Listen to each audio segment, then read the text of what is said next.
YouTube? It's your boy Dewan here, back with another video for you guys.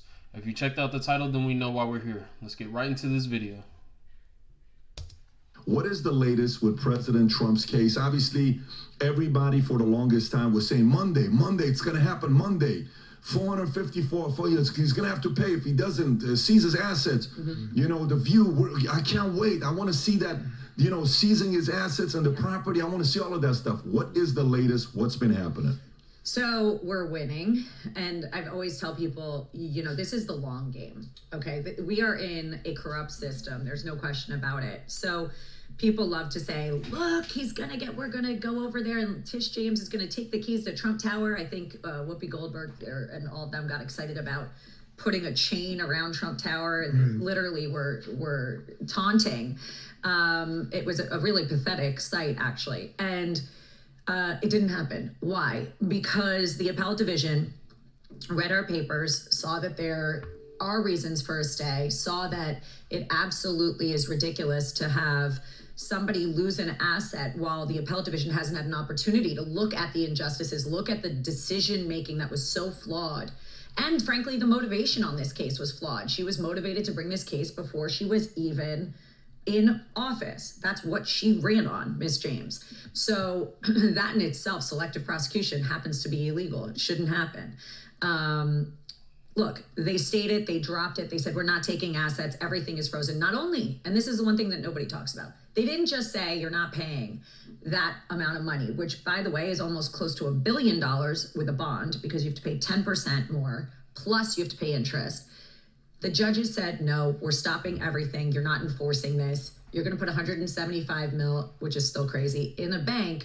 But we're also not enforcing any decision against the defendants not to be able to work in New York in real estate. We're also not enforcing the decisions against Alan Weisselberg, Jeff McConnell, people that did nothing wrong, that were working for a company and did their job and truly did nothing wrong. Nobody did. And every single part of that decision from Judge Engoron, that twisted decision, weird looking guy, every single thing was put on hold. Everything. While we have the opportunity now to say, this is what I was screaming about outside the courtroom steps every day, you know? So we're on hold, and I mean, we're on hold for an expensive price, but at least we're seeing a little bit of, you know, due process and sense. And how did you come up with the 175 million? I don't know. I have no idea. You know, it wasn't in there. There wasn't any qualification. Alina, are they starting to figure out that this tactic that they're using is not, it's like, it's done, it's not going to work? We could call the DNC and ask them. I'm not sure. You know, I don't understand how they couldn't see that their overreaching has really hurt them, because Donald Trump has always been famous. He has always been a very smart businessman, which is why I think he's a very good president.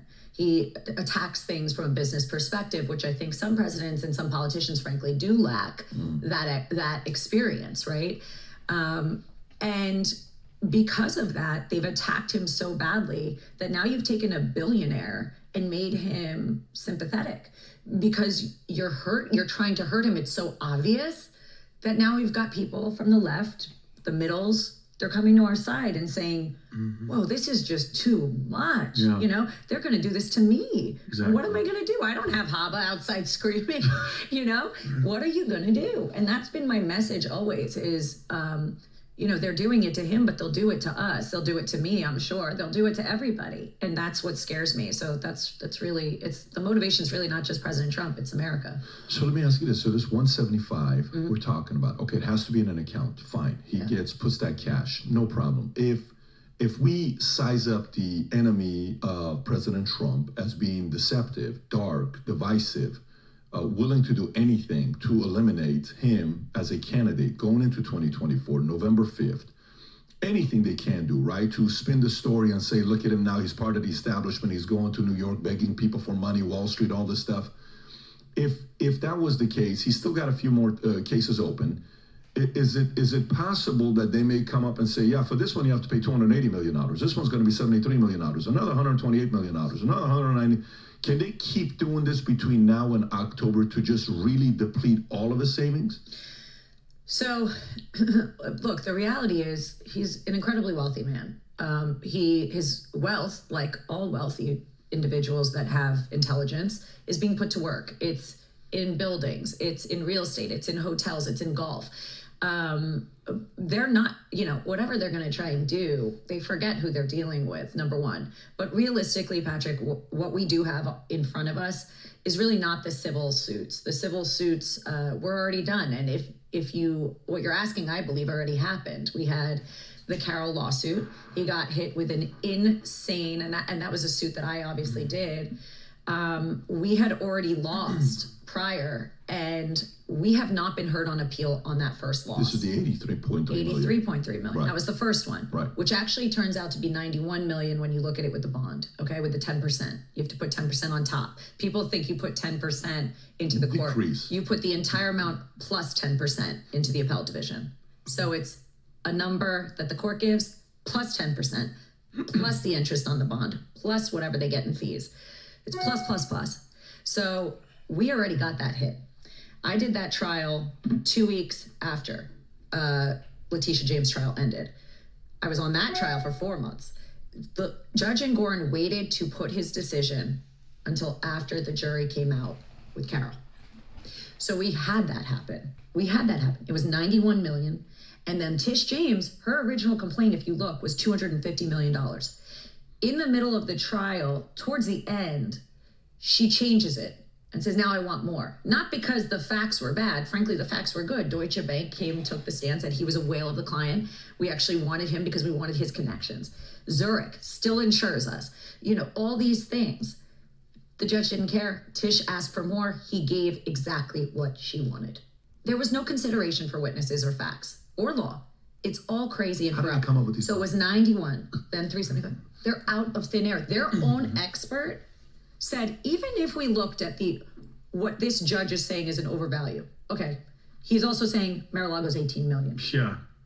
Okay. So sure, if you think Mar-a-Lago's worth 18 million, well, there's about over $1 billion of over, it's ridiculous. There is no way. If Mar-a-Lago's 18 million, we should all buy it tomorrow and flip it. And we'll all be worth hundreds of millions of dollars.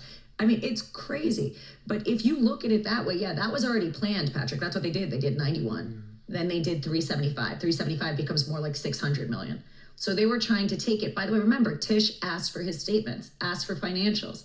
She changed the number based on what cash he had. There's 0% question in my mind. That's what happened. So Lena, if you ask that, like the average person that doesn't know about law, doesn't know about all this, and they're looking at this from the outside looking in, even left or right, and they're saying to themselves, how the hell are they getting away with this and nobody's saying anything? In the legal world, in government, in Congress, somebody should be like, all right, guys, time out. Besides, I don't care what the hell, who the person is. What are you guys doing? This is blatantly obvious that it's a tactic to try to keep them off the ballot. It's ridiculous. It's ridiculous, but I think that we have a problem with accountability with the Democrat side, and I'm not sure we figured out how to tackle them. We have to. I think President Trump would make everything even Steven when he gets back into office. I think that what we have to deal with is exactly that. We can keep talking about it. I could go on TV every day and talk about how we have White House logs that came out while I was on trial.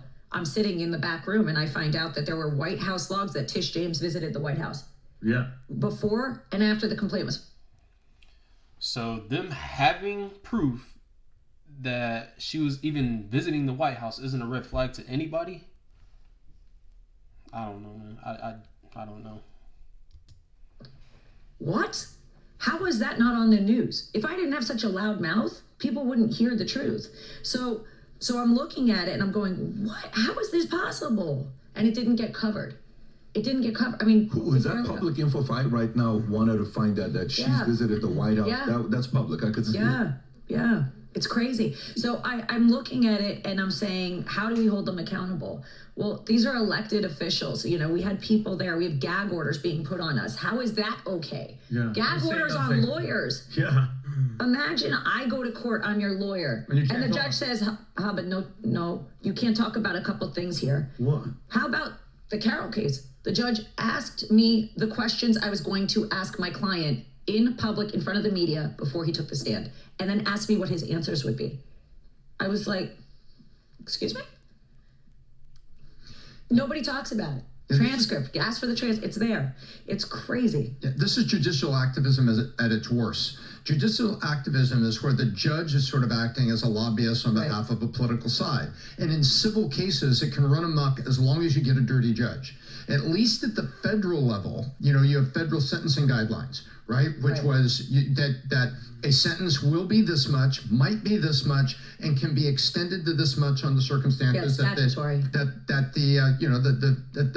basically the AGs for states or whatever that are participating and remand things like to the Southern District of New York for business, and it looks terrible, and they say, okay, well then your guidelines here, but you're going to get this.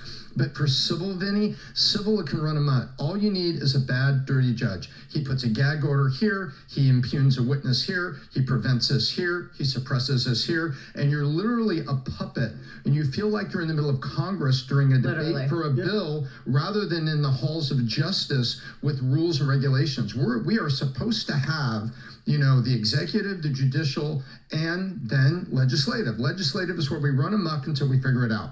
Judicial, we're supposed to have procedures and laws and standards and things that go in there. This didn't happen. They basically decided that the civil case, they were going to run it like a political campaign. And for everybody listening, that's what you should think about here. That the Trump cases were run like a political campaign by a filthy, corrupt judicial. Yeah, they are politically motivated. And there were things that were done that I know were meant to make me look stupid. And judges admonishing me, telling me to sit down in front of a jury, the way they spoke. There was nothing I was doing procedurally or in evidence rules that was wrong. Now, the press covered it that way because the judge made them think and would say things like, you should read the evidence rules. And I'm looking and I'm saying, well, I'm trying to be an ethical lawyer here and respectful. But I can't, you can't really talk back to a judge, right? Especially when a judge is telling you they're going to throw you in jail, which happened on the Carroll case. Imagine in a civil case, because I objected to a PowerPoint slide that I wanted in, and he said is not coming in. The PowerPoint slide literally proved everything I had said in the case. It said that, look, if somebody tweets something and President Trump doesn't acknowledge it for 5 hours, but they're getting hate from trolls, how can you blame President Trump for defamation? That slide was taken out. I was not allowed to bring it in, and the jury couldn't see it. But the judge, the way they do it, he did it in front of the press. He didn't do it in chambers. He does it so that people start to have this narrative. Oh, she's not a good lawyer. Oh, she's not bright. Oh, she's not this and that. The judge said he's going to throw you in jail? Yeah. Yeah, the weird guy. But, so question, did you guys file any motions against Letitia James for all the videos and all the rhetoric of, I'm going to go after Trump? How is that not a conflict of interest to get her taken off the case? So her being on the case is different than Fannie Willis. Okay. So Tish James actually doesn't do the cases. Okay. She's a figurehead effectively, right? So she's got a team that we dealt with for 3 years, and that team tried the case. She would show up, she would sit in the back, she would have her coffee. She wasn't really trying the case. Now, she was giving the directives. She was given the directives, much like Merrick Garland or any of them, right? Yeah. But did we argue selective prosecution? 100 times. Did we argue that she prosecuted President Trump to get into office, said it before, that it was improper, that she was unethical, all those things? 100 times. Was it covered? No. Just like her going to the White House to visit. What I want to ask is how they come up with these numbers, and we'll I can no longer remain. So, I mean, this is nothing but corruption at its finest, abuse of power at its finest, and it's just all over the place if you ask me. Y'all let me know what y'all think down in the comments. Make sure y'all subscribe to the channel and make sure you like the videos. Y'all have a good one.